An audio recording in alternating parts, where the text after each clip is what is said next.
talking about making changes, our show today is all about what?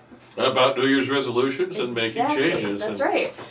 And, we're probably going to have to tell people that, even though they might be optimistic about their changes and resolutions, there's probably going to be some pain to get there. Exactly, yes. Well, so what kind of resolutions have you made?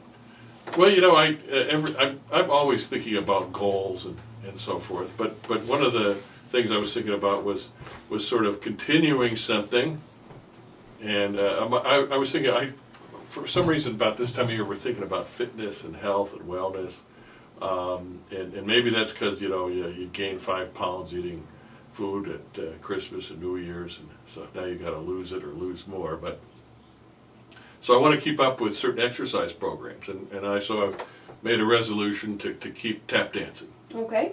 That's Good. one of my resolutions. Okay. And the other resolutions have to do to go back to things I used to do for a while.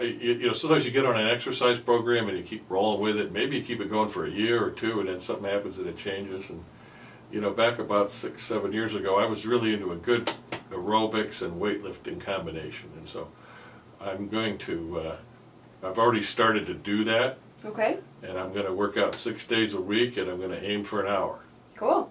6 days a week. So that's another resolution that I've made. And then I was thinking about something brand new, and I don't know how this is going to come about, but perhaps you're talking about climbing and backpacking. I've always liked to do that kind of thing. And so if you get back into shape, you want challenge tasks. And, and sometimes I do those in the past. I've done them around the water and sailing or something new there, but I think climbing mountains or hiking, backpacking sounds like a good challenge task to me. So. Nice. Good. So those are three that I had that I think are doable. Yeah, those sound doable. What about you? Well, I have made a New Year's resolution to start liking black coffee. I don't know how that's going to work. As opposed to what? Well, typically I had been putting milk and a little bit of sugar in my coffee every morning. I only have 1 cup, but I want to cut out the sugar completely, so I'm making it a goal by the end of the year to be able to drink black coffee. Right now I'm just doing some half and half.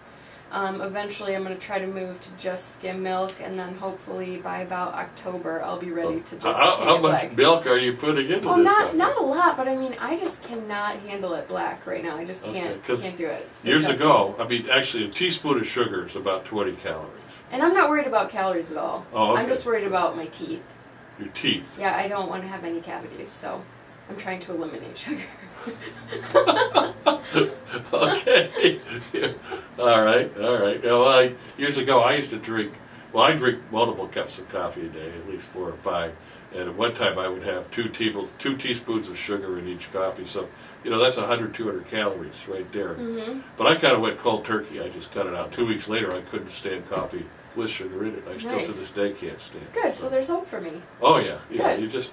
I don't know why milk would bother your teeth, but I thought that was kind of good for your calcium. Well, yeah, I mean, the milk would be good, but I think just in terms of, sometimes you don't always have milk.